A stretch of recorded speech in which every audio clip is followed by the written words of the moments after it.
Mga ka-showbiz, may isang kwento tayong tiyak na magpapakilig sa inyo. Ang dating child star na minsang nagpatawa sa atin sa TV at pelikula, ngayon ay isang bride-to-be na. Yes, si Kiray Celis, engaged na sa kanyang long-time non-showbiz boyfriend na si Stefan Estopia. At grabe ang kilig sa likod ng kanilang love story.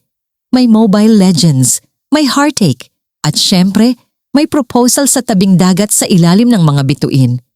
Ibinahagi ni Stefan sa social media ang ilang larawan mula sa napaka-romantic na proposal. Sa mga kuha, makikita si Kiray na glowing habang pinapakita ang kanyang engagement ring. Simple pero punong-puno ng emosyon ang mga ngiti. Sa caption ng post, makikita ang tatlong salitang nagpangiti sa libo-libong netizens. She said yes. Imagine, isang gabi sa tabing dagat. May mga alon, may bituin, at may lalaki na lumuhod sa harap ng babaeng mahal niya. Hindi ito scripted, hindi ito teleserye. Totoong pagmamahal. At ang mas nakakatuwa, bago pa man umabot sa moment na ito, grabe rin ang pinagdaanan ng kanilang relasyon. Paano nga ba nagsimula ang love story ni Kiray at Stefan? Sa isang vlog ni Kiray noong 2021, binalikan niya ang kanilang simula. Hindi to typical love story na nagkita sa event o nag-follow sa isa't isa sa Instagram. Ang totoo, hindi sila friends nung una. Ayon kay Kiray, best friend ng kapatid niya, si Stefan. Lagi raw itong nasa bahay nila, pero deadmahan lang sila kapag nagkikita. Sabi ni Kiray sa vlog, hindi talaga kami nag-uusap every time na nagkikita kami. As in, hindi talaga. Pero magkakilala kami. Lagi kasi siya dito sa bahay namin, sa lumang bahay pa namin hanggang eto na. Sa sarili naming bahay lagi siyang pumupunta. For 10 years, literal na andyan lang si Stefan. Pero hindi niya agad nakita ang lalaking magiging forever niya pala. Nagbago ang lahat dahil sa Mobile Legends. Yes, gaming ang naging bridge ng kanilang connection. Naglaro sila isang gabi, tapos natalo. Ayon kay Kiray, sobrang sakit ng pagkatalo nila. Parang panalo na, pero natalo pa sa huli. Doon biglang binitawan ni Stefan ang isang linya na hindi niya makakalimutan. Okay lang matalo sa laro, wag lang sa pag-ibig. Boom! Pick-up line na may tama sa puso. Pero hindi lang yon ang nakabuo ng relasyon nila. Pareho kasi silang galing sa matinding heartbreak. Sabi ni Kiray, nung nagkakilala kami, parehas kaming wasak. Ako, pinagpalit. Siya, niloko ng paulit-ulit. Nakakatawa raw kasi, pati ang mga dahilan ng kanilang ex, halos pareho. Pareho rin silang niloko at iniwan sa ere. Pero hindi sila nagkabiteran. Ayon kay Kiray, wala na kaming bitterness sa mga ex namin. Kasi kung hindi dahil sa kanila, hindi namin matatagpuan ang tunay na pagmamahal. Grabe, parang destiny talaga ang gumawa ng paraan.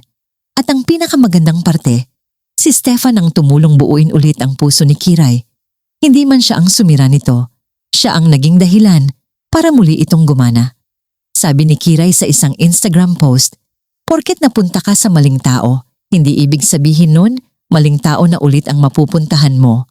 Dagdag pa niya, lahat ng iyak mo, mapapalitan ng iyak sa sobrang tawa. Lahat ng lungkot mo, may kapalit na sobrang saya. Lahat ng paghihirap mo, mapapalitan ng ginhawa. Kasi nga nasa tamang tao ka na. Yan ang real love. Hindi perpekto, pero buo. Hindi rin madamot si Kiray pagdating sa pagpapakita ng pagmamahal kay Stefan. Madalas siyang mag-post ng appreciation para rito. Sweet, totoo, at minsan may halo pang joke. Sa isang post nila habang nasa tabi ng kubo sa may lawa, sinabi ni Kiray, minsan jowa, minsan best friend, minsan basher. Classic Kiray, kahit sweet may punchline. Pero higit pa sa tawanan, pinasalamatan din niya si Stefan sa pagmamahal nito hindi lang sa kanya, kundi pati sa pamilya niya. Ang klase ng lalaking hindi lang mahal ka, kundi mahal ang mga taong mahal mo. Rare yan. Sa mga tanong kung paano nila tinitingnan ang relasyon nila sa future, klaro ang sagot ni Kiray. Sabi niya, pag pumasok kami sa isang relationship, gusto namin pang forever na talaga. Kapag meron akong karelasyon, iniisip ko o pinapangarap ko na sila na talaga. At ngayon, hindi na lang ito pangarap, ito na ang realidad. Si Kiray, engaged na. Ang lalaking minsang dumadaan lang sa bahay nila, ngayon ay magiging asawa niya. Mga ka-showbiz, kung may aral man tayong mapupulot dito, ito yun. Hindi dahil nasaktan ka dati, ibig sabihin, hindi ka na pwedeng mahalin ng totoo. At minsan, yung forever mo, nandun lang pala sa tabi-tabi. Kailangan mo lang maghintay, mag-heal, at magtiwala ulit. Congratulations, Kiray and Stefan. From child star to bride-to-be, love really wins when it's with the right person. Kung gusto niyong mas marami pang ganitong kwento, don't forget to like, comment, and subscribe. Hanggang sa susunod na celebrity love story, dito lang sa channel kung saan ang chika may puso.